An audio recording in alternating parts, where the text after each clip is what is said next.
Hello students, how are you? All well? Okay, the third lecture of the chapter number 13 nucleus is radioactivity. तो ये radio activity है कैसी? तो नहीं, वो रेडियो कैसे होता है, बजता रहता है बजता रहता है बजता रहता है अपने आप, ठीक है।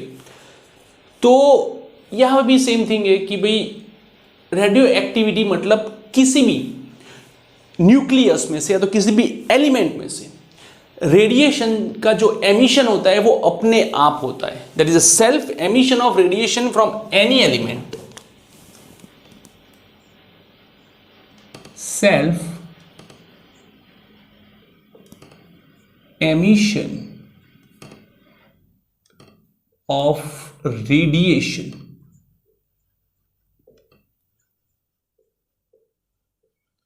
from the nucleus of any element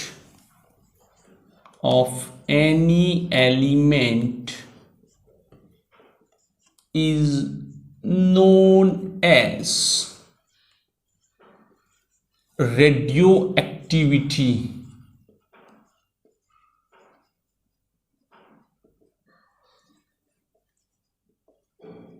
आ रही, ठीक है, बाद में हम लोग आ रहे लिखेंगे।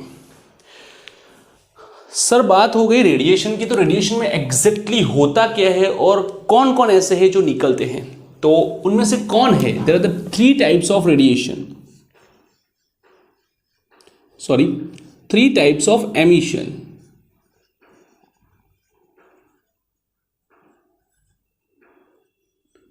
First it's alpha emission. Alpha emission means किसी भी न्यूक्लियस के अंदर से दो प्रोटॉन और दो न्यूट्रॉन का एमिशन होना। Emission of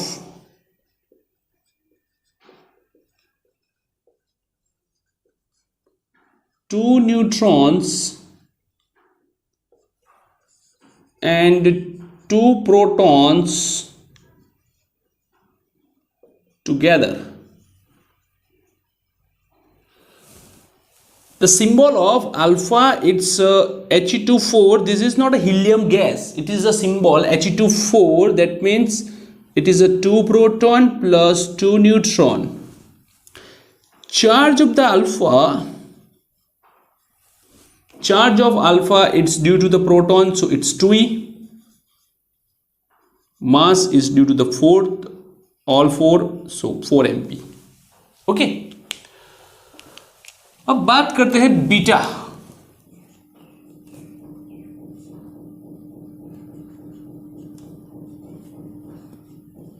beta emission. Beta emission के अंदर एमिशन ऑफ, जो एमिशन हो रहा है वो emission of electrons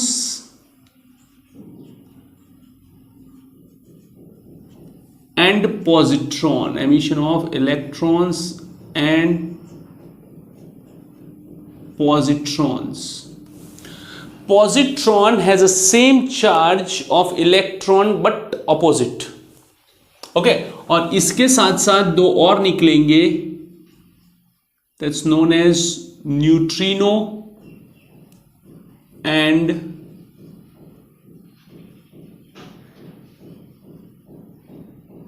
anti neutrino, ठीक है। And the last is third number,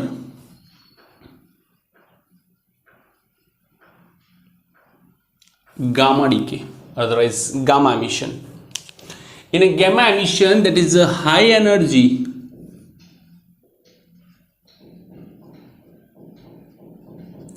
photon emitted from the nucleus.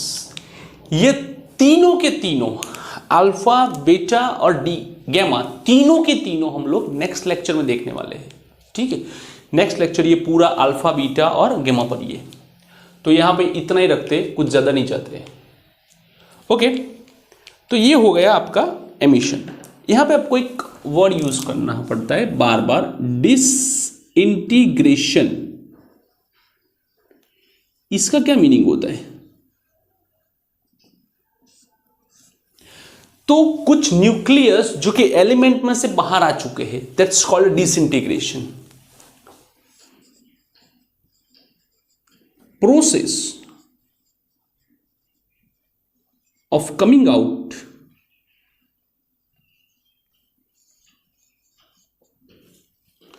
nucleus from element is known as disintegration। एक और वर्ड है अनडिसइंटीग्रेशन। इसका मतलब होता है ऑपोजिट टू द इंटीग्रेशन। ये बाहर आता हुआ अनडिसइंटीग्रेशन मतलब कि अंदर कितने बचे हैं, the remaining nucleus in the element,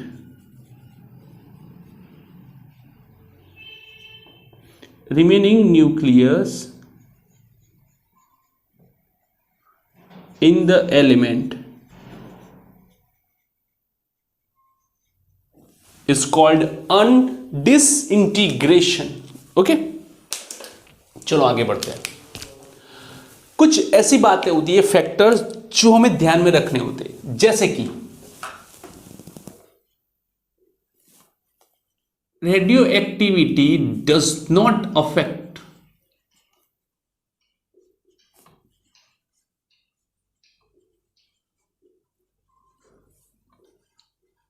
by temperature, pressure and fields like electric and magnetic। Radio activity पे फील्ड, टेम्परेचर, प्रेशर इफेक्ट नहीं करता है, जो है वो वही कंटिन्यू रहता है। ओके, जो उसकी प्रॉपर्टी है बाहर आने की, वो डिसइंटीग्रेशन रेट या अनडिसइंटीग्रेशन रेट में कोई चेंज नहीं होता, या समर हो, विंटर हो, टेम्परेचर कुछ भी हो, प्रेशर कुछ भी हो। Okay, and the next thing is if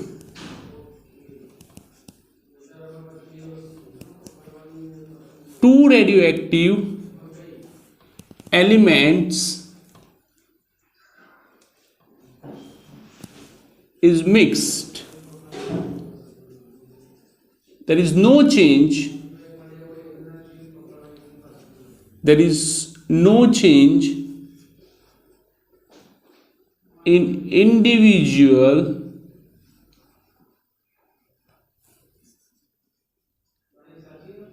activity.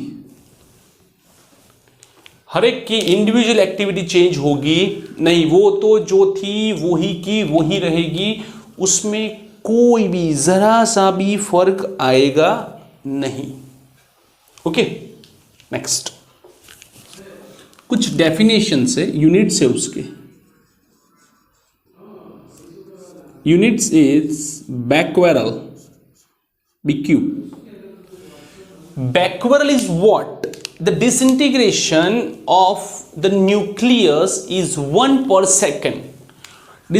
Becquerel means one disintegration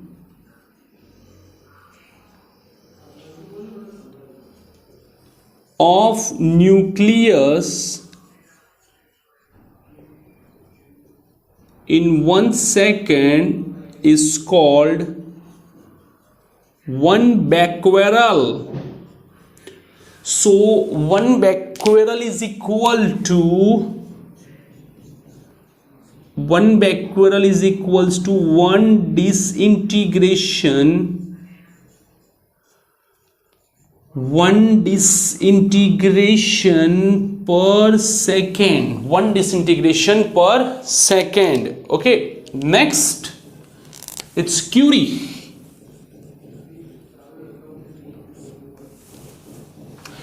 Curie का मतलब होता है कि अगर डिसइंटीग्रेशन जो है वो 3.7 10⁻10 तक पहुंच जाता है, disintegration 3.7 10⁻10 disintegration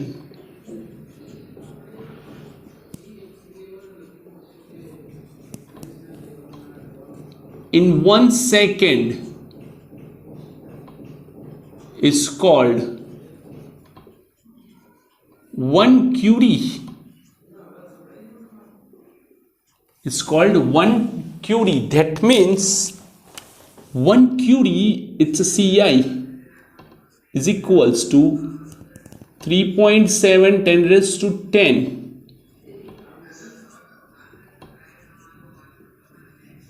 disintegration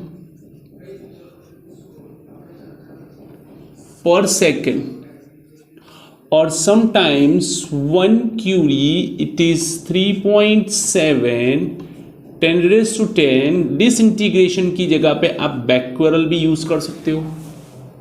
okay, curie is a large unit, इसलिए हम लोग ज्यादातर मिली क्यूरी या तो माइक्रो क्यूरी ही रखते हैं. And the last one is Rutherford.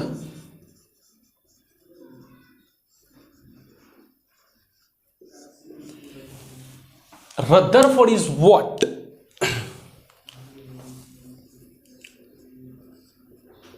Disintegration of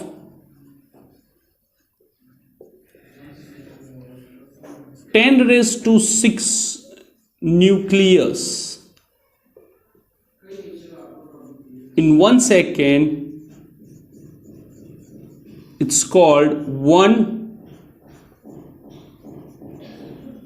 Rutherford.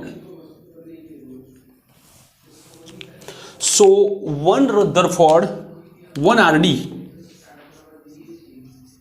it is 10 raised to 6 of becquerel or 10 raised to 6 of disintegration per second. Okay, तो ये कुछ बेसिक डिटेल थी जो आपको जाननी थी. अब जाएंगे लॉ ऑफ एक्सपोनेंशियल या तो एक्सपोनेंशियल लॉ में. इससे पहले आप ये लिख लो.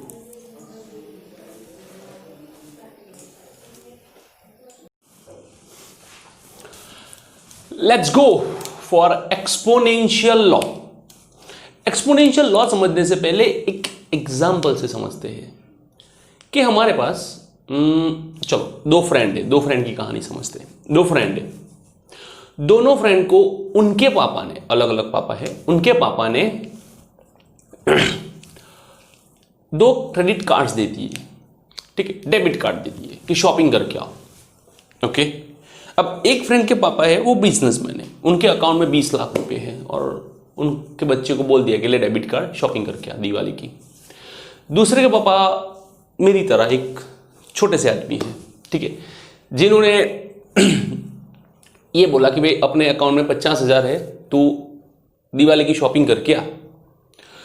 तो क्या होगा, वो जो 20 लाख वाला है ना, वो आराम से जो चाहे वो ले सकता है. क्यों? क्योंकि उसके 20 लाख में से अगर दिवाली की शॉपिंग पूरी हो गई ना तो भी कुछ फर्क नहीं पड़ने वाला. लेकिन जो दूसरा लड़का है जिसके पापा के अकाउंट में सिर्फ 50,000 है, अगर वो आंख बंद करके शॉपिंग करेगा तो शायद 50,000 तो यूं खत्म हो जाएंगे. इसलिए वो लड़का थोड़े से ध्यान से शॉपिंग करता है और ट्राई करता है कि कितने मैक्सिमम पैसे वो बचा सके. मतलब ये हुआ कि शॉपिंग करने का जो रेट है, शॉपिंग करने की जो हैबिट है, शॉपिंग करने की जो टेक्निक है, शॉपिंग करने की जो प्रोसेस है, ठीक है, ये अकाउंट्स में कितने पैसे हैं उसके ऊपर है. तो यहां पे भी न्यूक्लियस जो है वो डिसइंटीग्रेट हो रहा है और डिसइंटीग्रेट जो न्यूक्लियस हो रहा है, उस डिसइंटीग्रेशन का जो रेट है, जो प्रोसेस है, वो उसके इनिशियल न्यूक्लियस पे है. Suppose initial nucleus, suppose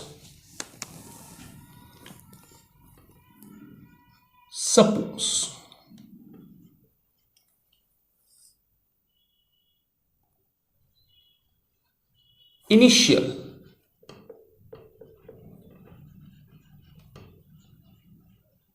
nucleus R and suppose number of nucleus at t equals to 0 time is n. Okay, now in delta t time t time disintegrate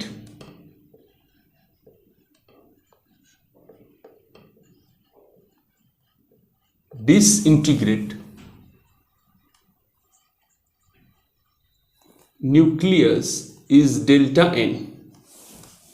So in unit time, disintegrate nucleus is delta n divided by delta t. This delta n by delta t, it's known as rate of disintegration. It's known as rate of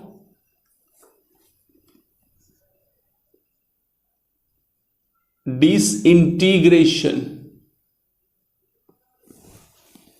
Okay, and this rate of disintegration delta n by delta t is proportional to initial nucleus n. Therefore delta n by delta t is equals to minus lambda n. Negative sign indicates decrease in nucleus. Therefore take limit delta t tends to 0, it is delta n by delta t is equals to minus lambda n. Therefore it's dn by dt minus lambda n, and dn by dt is known as rate of disintegration, it's known as radioactivity minus lambda n, where R is radioactivity. R is known as radioactivity. Okay, चलो अब lambda समझते हैं. Here lambda is disintegration constant.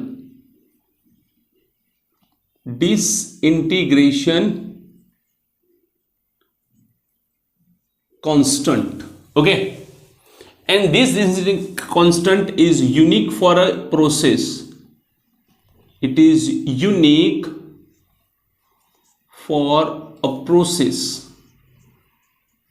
मतलब एक radio active process के लिए lambda एक ही होता है. Okay, lambda is equals to minus dn by dt divided by lambda n. The definition of lambda क्या होगी कि ratio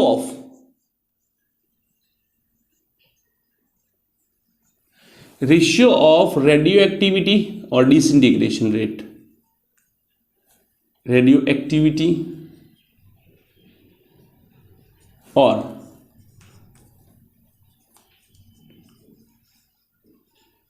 rate of disintegration to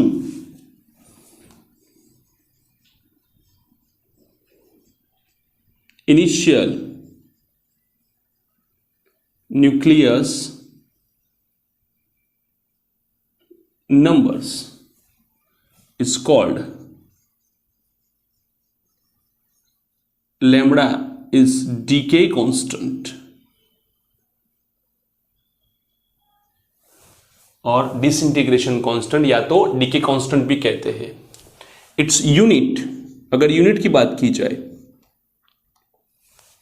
तो dn is a nucleus by second, n is a number of nucleus, तो 1/2 second और 1/day और 1/hour और 1/year और 1/minute, कुछ भी 1/time का उसका यूनिट है. For larger lambda, for larger lambda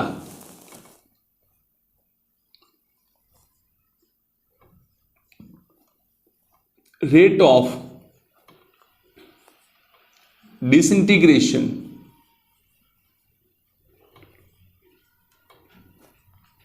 is fast.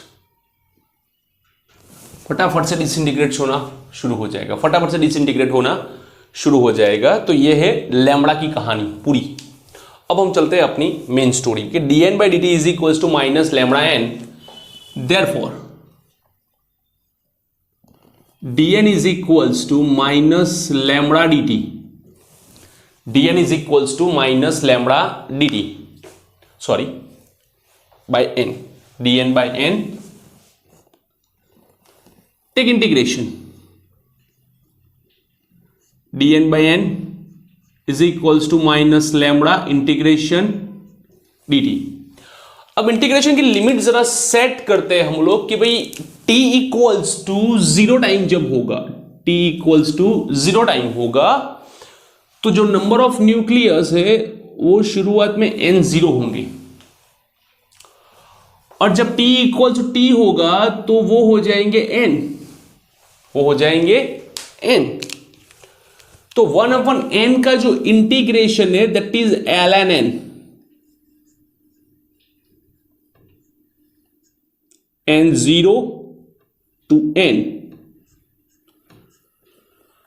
Minus lambda dt का इंटीग्रेशन सिर्फ t 0 to t, therefore ln upper limit n minus lower limit n0, upper limit t lower limit 0, t minus 0, ये दोनों subtraction में डाल दो, n by n0 minus lambda t. अब मुझे ln को रिमूव करना है, जब दो लॉग सब्ट्रैक्शन में होंगे तो वो जो वैल्यू है वो रेशियो में आ जाएगी, और अगर मैं ln को रिमूव करूंगा तो सामने e रेस टू हो जाएगा, e raise to minus lambda t. n को सामने भेजो, n is equals to n0 e raise to minus lambda t, ये नंबर ऑफ न्यूक्लियॉन्स के ऊपर है ये, ठीक है। अगर मुझे यही फॉर्मूला रेट ऑफ डिसइंटीग्रेशन से यूज करना है तो भी कर सकता हूं, that is r is equals to r0 e raise to minus lambda t. Mass के हिसाब से भी m is equals to m0 e raise to minus lambda t, okay. ये है, तो ये है हमारा डिसइंटीग्रेशन का exponential law, n is equals to n0 e raise to minus lambda t, n is equals to n0 e raise to minus lambda t, okay. ऐसे होता है एक्सपोनेंशियल लॉ, वो r में भी यूज कर सकते हो, m में भी कर सकते हो, मास में भी, दिस रिगार्डिंग मास। चलो ग्राफ देखते हैं।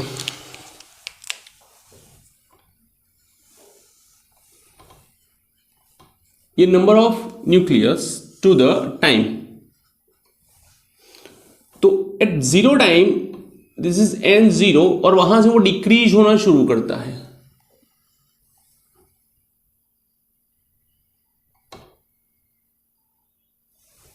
Like this, okay. तो यहां पे आप देख सकते हो कि जो ग्राफ है वो इनिशियली बहुत ही फास्ट डिक्रीज हो रहा है,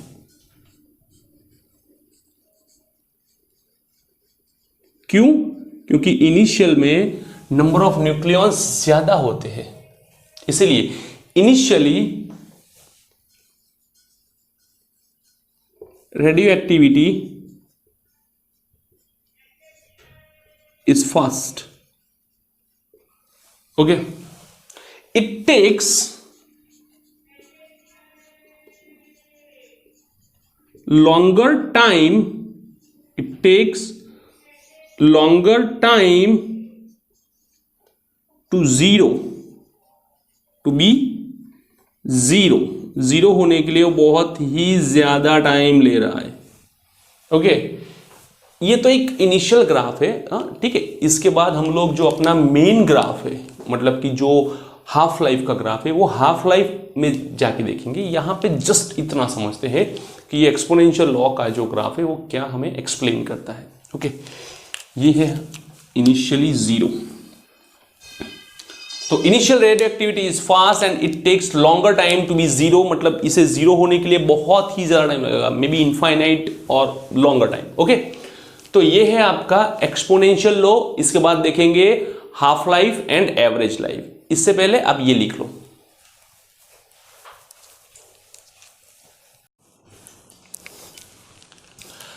चलो अब हाफ लाइफ देखते हैं। हाफ लाइफ का मतलब क्या होता है? हाफ लाइफ मींस जो न्यूक्लियस थे उसका हाफ। शॉपिंग करने चले हैं, जो अकाउंट में है उस अकाउंट का पैसा हाफ कैसे होता है, किस टाइम में वो हाफ हो जाता है, that is called half life. Suppose initially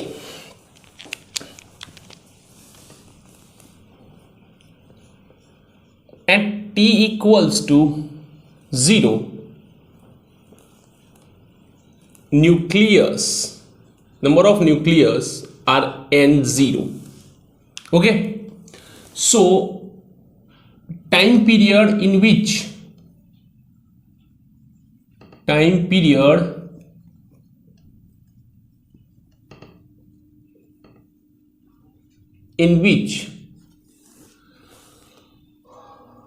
number of nucleus be half of its initial,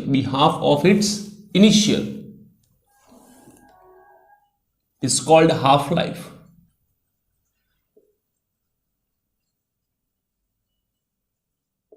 okay, तो suppose t is equals to half life का सिंबल है t और उसके बाजू में लिखते हैं 1/2 हाफ। उस टाइम पे जो न्यूक्लियस है वो हो जाएगा इनिशियल न्यूक्लियस का half n0/2।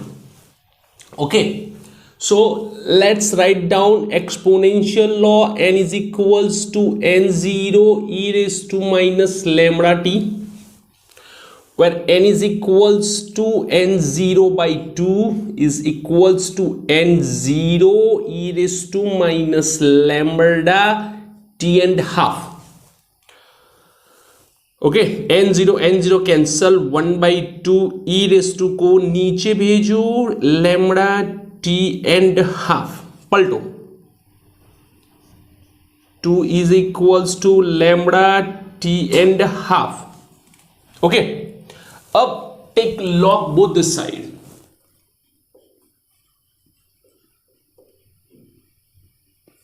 Taking log both sides, ln2 is equals to ln e raised to lambda t and half. ln को रिमूव करो तो केमिस्ट्री में दिखाया है कि भाई 2.303 लेना पड़ता है into log of 2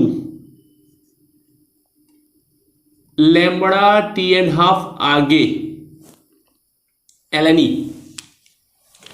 where ln e is equals to 1, where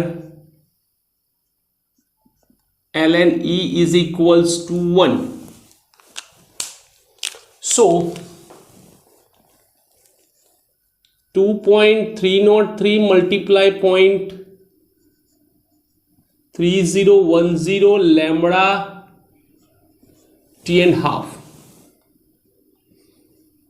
T and half subject, lambda is in denominator.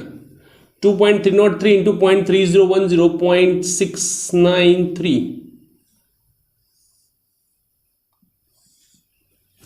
0.693, this is a formula of half life, कि भाई हाफ लाइफ का जो फॉर्मूला है वो 0.693 बाय लैम्बडा है।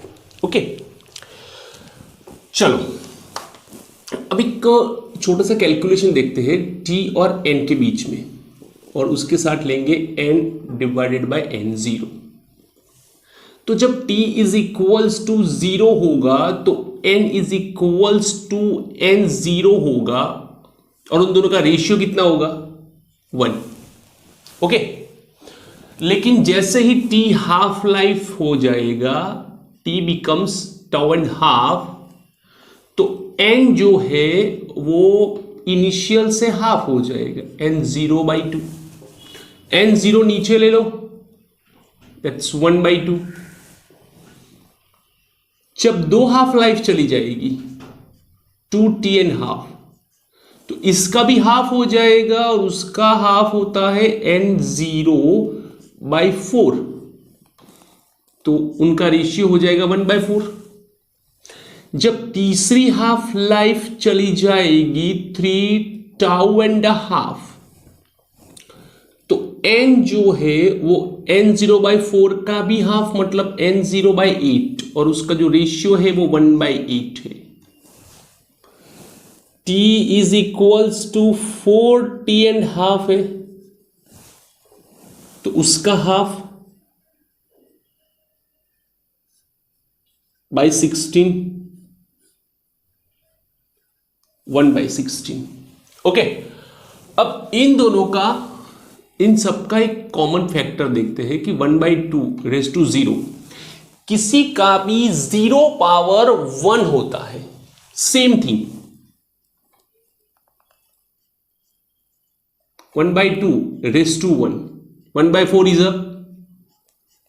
1/2⁻2, 1/8 इज 1/2⁻3, 1/16 इज 1/2⁻4। अब एक थोड़ा सा लॉजिक दिखाते हैं कि भाई ये जो पावर है ये t हाफ का मल्टीप्लाई है। जैसे कि यहां पे मल्टीप्लाई में 2 है कोएफिशिएंट, तो ये पावर 2 है। सेम यहां पे कोएफिशिएंट 3 है, तो यहां पे पावर 3 है। सेम यहां पे कोएफिशिएंट 4 है, तो ये पावर 4 है। ओके, अगर हम लोग थोड़ा सा अगर आगे बढ़ते, dot dot dot dot dot dot dot dot dot करते, तो हो जाता n t एंड हाफ, तो ये हो जाता n/n0 1/2⁻n, 1/2⁻n हो जाता। ओके, तो इस हिसाब से अगर n को सब्जेक्ट बनाओ तो t divided by t and half,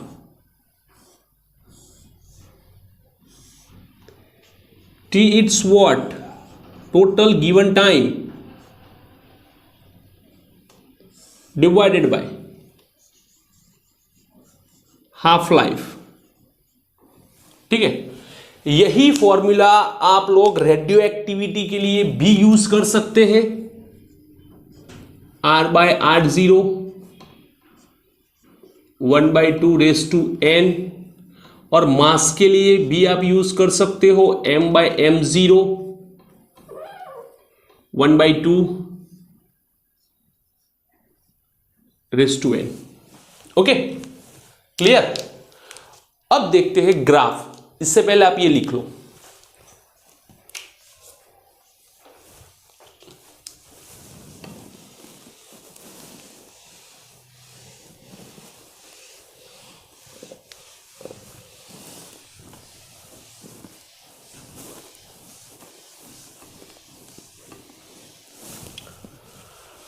चलो ग्राफ देखते हैं।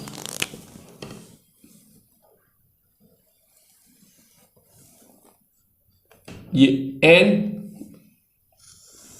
वर्सेस t का ग्राफ है, जो शुरुआत में n0 से स्टार्ट होता है फॉर अ 0, और वो एक्सपोनेंशियली डिक्रीज होता है। हाँ, आगे ग्राफ ड्रॉ किया था ना, सेम टू सेम ही है।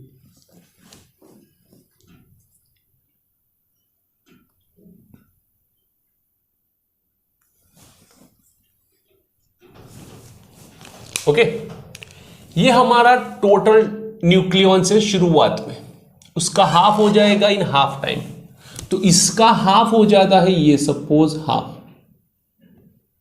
ये हो गया n0/2। और उसका हाफ टाइम हो जाता है ये कुछ।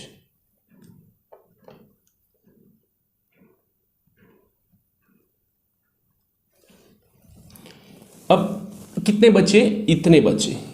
इसके भी हाफ, तो ये रहा इसका हाफ, n0/4।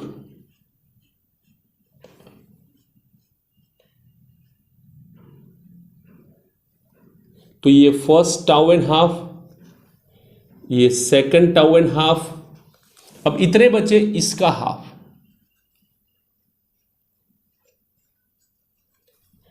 n0/8।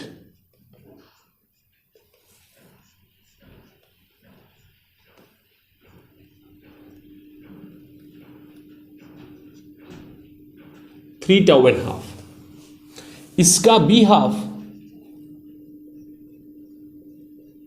n0/16।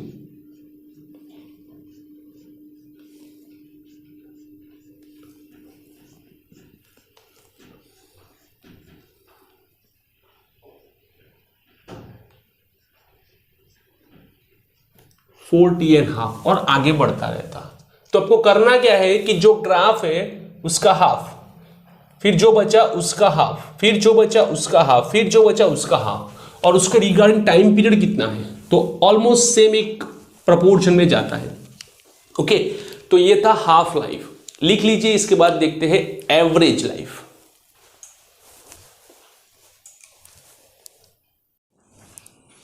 चलो next topic, average life. What is average life? तो डेफिनेशन के हिसाब से अगर देखें तो यहां पे दो डेफिनेशन है कि भाई कोई इन रेडियो एक्टिव सैंपल, कोई radioactive sample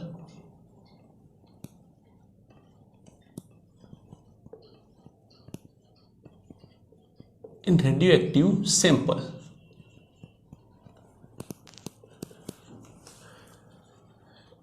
average life for which nucleus is exist, nucleus is exist, कितने टाइम तक ये न्यूक्लियस एग्जिस्ट करता है, that's known as average life. दूसरी डेफिनेशन है और कि time period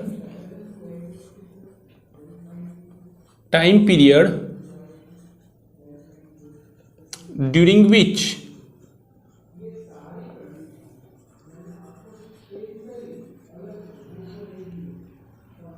number of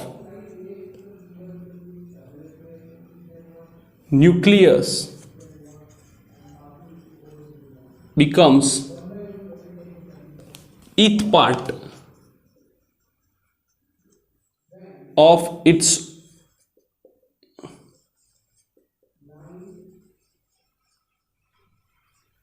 of its initial nucleus is called average life, is called average life। Okay, हमें ये पता है कि डिसइंटीग्रेशन कंटिन्यूअस होता ही रहता है, होता ही रहता है, होता ही रहता है। तो सपोज हम लोग ये मान ले कि भाई इन dt time disintegrated nucleus is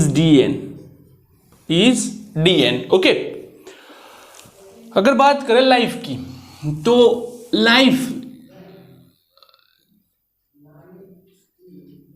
life of one nucleus is suppose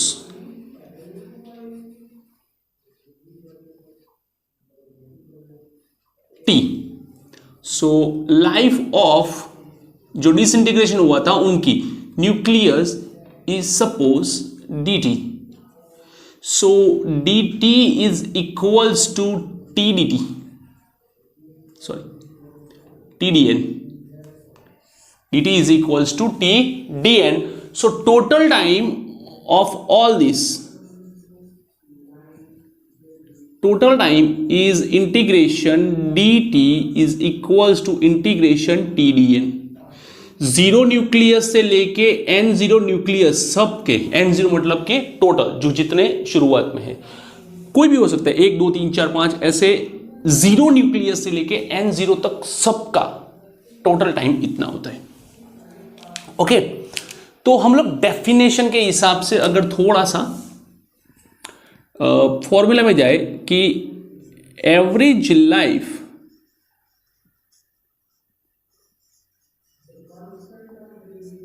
is equals to total life divided by number of nucleus at t equals to 0. So average life, it's tau 0 to n0, it's TDN divided by n0, and this is equation number 1. Okay, अब हमारे पास जो formula है n का, वो use करते हैं कि भाई n is equals to n0 e raise to minus lambda t. Differentiation करो dn with respect to dt, it is n0 e raise to minus lambda t और वापस से minus lambda t. Okay, so dt dn is equals to minus lambda t का differential 1, n0 e raise to minus lambda t dt. Now negative sign can be neglected. Negative sign can be neglected. So dn is equals to lambda n0 e raised to minus lambda t dt. ये हो गया पूरा dn. Okay, उसके हिसाब से यहां पे डाल दो. So tau is equals to, okay, वो डालने से पहले हम लोग लिमिट भी चेंज कर देते हैं ताकि आपको इजी रहे. चलो, लिमिट में क्या है कि शुरुआत में n इज इक्वल्स टू 0 है और एक बार है n is equals to n0. अब n इज इक्वल्स टू आप 0 लेंगे इस फॉर्मूला में तो आपको मिलेगा 0 is equals to n0 by e raise to lambda t. Okay, तो जब डिनोमिनेटर मैक्सिमम हो जाएगा तब ये 0 हो जाएगा, मतलब डिनोमिनेटर शुड बी इनफाइनाइट, तो power must be infinite, t is equals to infinite. n is equals to n0 लेंगे तो ये cancel, 1 is equal to lambda t. Okay, now 1 is equal to what, किसी का भी पावर 0 ले लो तो 1 हो जाता है. Compare them, lambda t equals to 0, so t is equals to 0. Okay, तो जब n 0 है वहां पे इनफाइनाइट यूज करेंगे और t 0 पे 0. ठीक है, अभी जैसे इंडिकेशन कर दी है तो लिमिट भी हम लोग उसी हिसाब से लेंगे क्योंकि नेगेटिव साइन इंडिकेट्स जो हमने किया है कि यहाँ पे नेगेटिव साइन को नहीं लिया है तो यहाँ पे भी लिमिट 0 टू इनफाइनाइट ही यूज करेंगे. t फिर dn की जगह पे ये पूरा lambda n0 e raise to minus lambda t, lambda n0 e raise to minus lambda t, then dt divided by n0. Now n0 काटो, so tau is equals to lambda outside 0 to infinite t e raised to minus lambda t dt, और ये पूरा integration होता है 1/1 lambda square. Therefore tau is equals to 1 upon lambda. ये integrating by part से आप कर सकते हो practice. So tau is equals to 1 upon lambda. तो ये हमारी एक प्रूफ है। दूसरी जो प्रूफ है वो गुजरात बोर्ड की बुक में थी, ठीक है, और बहुत ही इजी और अच्छी प्रूफ थी, तो हम लोग उस प्रूफ को भी आगे बढ़ाएंगे, ठीक है। तो उस प्रूफ में सीधा डेफिनेशन से ही हमें जाना है और एक्सपोनेंशियल लॉ का यूज करना है। फ्यू स्टेप्स में ही वो आंसर आ जाएगा कि भाई n is equals to n0 e raise to minus lambda t. Definition के हिसाब से जो n है वो n0 बाई ईथ पार्ट बनना चाहिए, तो उस टाइम पे जो t होगा वो t होगा। तो it's n0 by e, it is n0 divided by e raise to lambda t. Now remove करो, e is equals to e raise to lambda t. Compare powers, 1 is equals to lambda t, so t is equals to 1 upon lambda। very short method but you cannot write in the board examination, okay। ये सिर्फ समझने के लिए है, by definition भी आ सकती है। now comparison between average and half life।